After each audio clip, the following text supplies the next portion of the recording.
see Audu here to talk about his work, and we're so excited to have you here. And we're just fortunate to have all this work. I approached OC with this idea. I had met Pierre. He came into the gallery and introduced himself, and just every time he was in Albany, he would stop in and say hello and just talk about his collection. And then when I came across OC's work, I just thought, oh, I'm going to put these two together. And so OC was game, and he met up with us at Pierre's house to look through his collection, and then went to his storage place in the city to look at his collection, to pick the pieces that he picked, and made all new work for this exhibition. So we're so fortunate to have OC here, and I think without further ado, I'm going to turn it over to OC.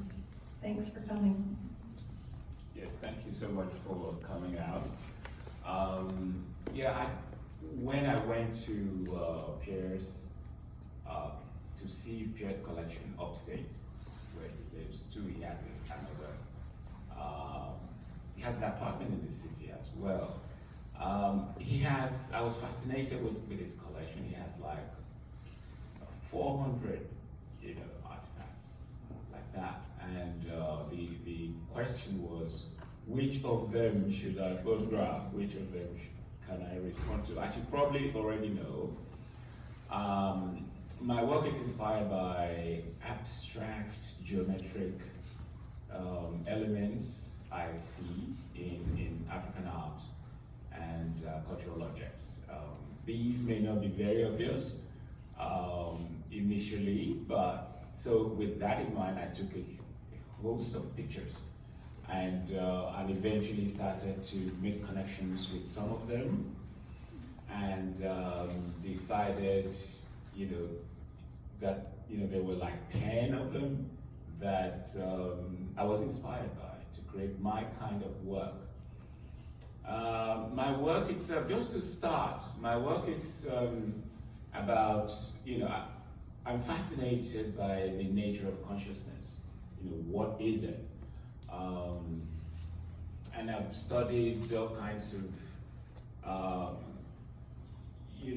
looked at all kinds of concepts and ideas, looked at metaphysics, looked at ontology, looked at traditional African thoughts about the nature of consciousness too.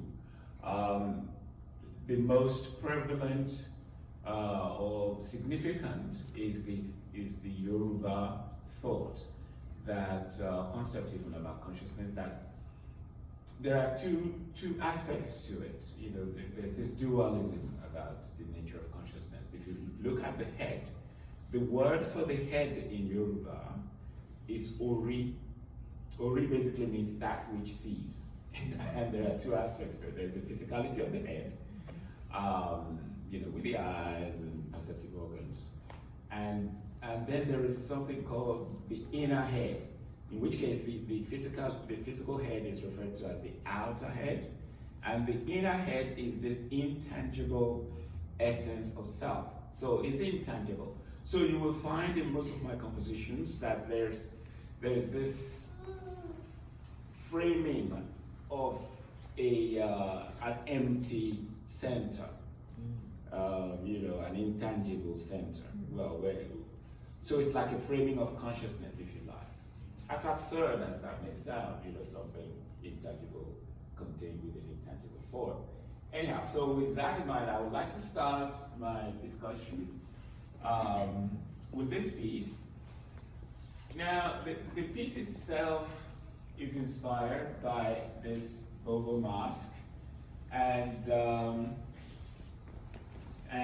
it may be very obvious, immediately, this sort of inverted kind of trapezoidal geometric form, which is like, obviously, the wings of a bird.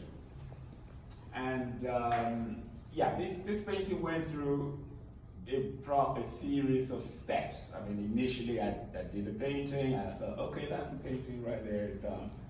And then I look at it again, and I thought, okay, it's not there yet. So it's some adjustments, and then it went through like 3 or 4 stages until I was completely happy with it. It is because it's abstract. It's difficult to say this is where the head is. This is where the other part of the wing is and stuff like that. But what is significant about this, which is why it is titled Winged, self-portrait winged, is that the concept of the self in some parts of some countries in Africa is that the more developed one becomes or advanced, either in age or in experience or wisdom, the more like a bird they are. So basically, the bird is a symbol of this essence of self, which kind of defies gravity. So it's intangible anyhow. So there's no gravity doesn't exert any force on it, any influence on it. So that's the reason why this is actually titled Winged. And interestingly, these using a bird as a symbol of something essential to either a country, a club, or an aspiration of some sort is very common, right? We know about the bald eagle in America. We know about all the clubs, sports clubs, the Oriole, the Cardinal, and stuff like that, right? So that's basically what this is about.